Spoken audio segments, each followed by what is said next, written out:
Hi there, my name is Gordon McCrory. I'm the Happiness Guy, and this video is some of my tips so that you can have a happier life. My girlfriend said to me last night, what are your tips for happiness? And I'm like, oh, I don't know. There are so many. So then I thought, well, there must be some kind of structure to it. What kind of things are the main things? And so here they are. So I think one of the key things is connections. Friendship, kind of love. It's meet your friends or your loved ones and spend time with them. With your cell phone off, is it called? I don't think it's called cell phone in this country. Mobile phone. Get your phone off, be engaged in what you're doing, be present. I think we can make that number 2 actually. I'll come back to that in a second. But meet your friends and spend time with them. If you think of your happiest times, how often were they on your own? It's not normally the case. Normally our happiest times are with our friends. So even if you don't feel like it, you're going to benefit from it. Go grab a coffee, possibly even a cake, and have a nice time with your friends. The second thing, kind of wasn't going to be the second thing, but kind of it's a way of it with my brain. The second thing is be present. You can't be happy if you're worrying about the past. You can't be happy if you're would you worry about the past? If you're dwelling on the past, if you're worrying about the future, you can't be in a state of happiness unless you're in the here and now. You know, or primarily that's true. Of course, it can be something in the future that we're looking forward to. So happiness is about being present and enjoying the moment, and perhaps feeling grateful. I work with lots of people that have unbelievable amounts, and it's not always the case. I kind of work with people that are really striving for excellence, but at the same time I work with loads of people that it's such a shame they're just having a tough time of it. A child their child can be assaulted in the same week as they're at court because of kind of domestic violence. And they're having a real tough time at work. So there's an awful lot of crap in the world. There's an awful lot of kind of things that just aren't fair.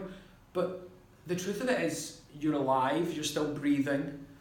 You've probably got people around you that love you. You might not feel that all the time, but you probably do. Even strangers are going to care. So you're alive, you've got this one life. Be grateful that you're here.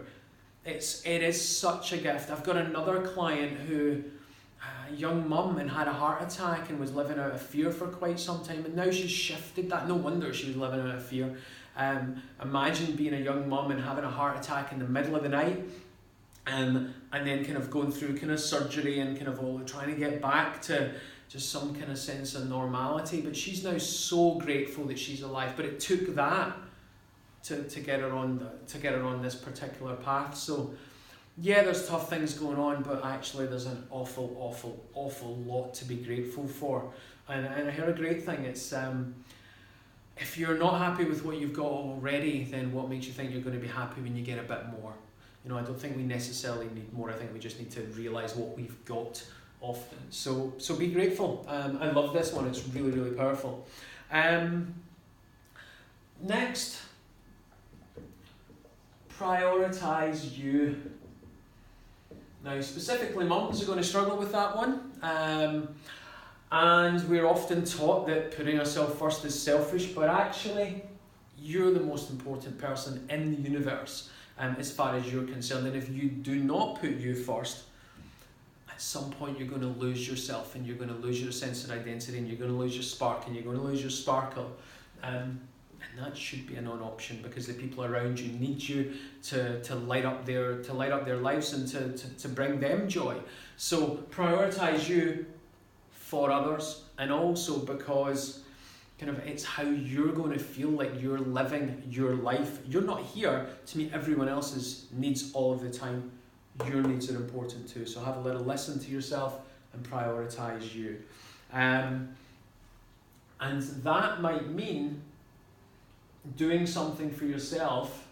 I'll just keep that as number 4. Do something for yourself every day. It might be, it's going to be kind of, maybe just reading a book or watching a video or going for a run or kind of spending kind of 10 minutes kind of extra doing something kind of, trying to avoid being kind of like really sexist, but if you're a girl and kind of a woman and you kind of spend a little bit longer doing your makeup and it helps you feel better, then whatever it takes, do something for you, just for you, not for everybody else, and see what it feels like.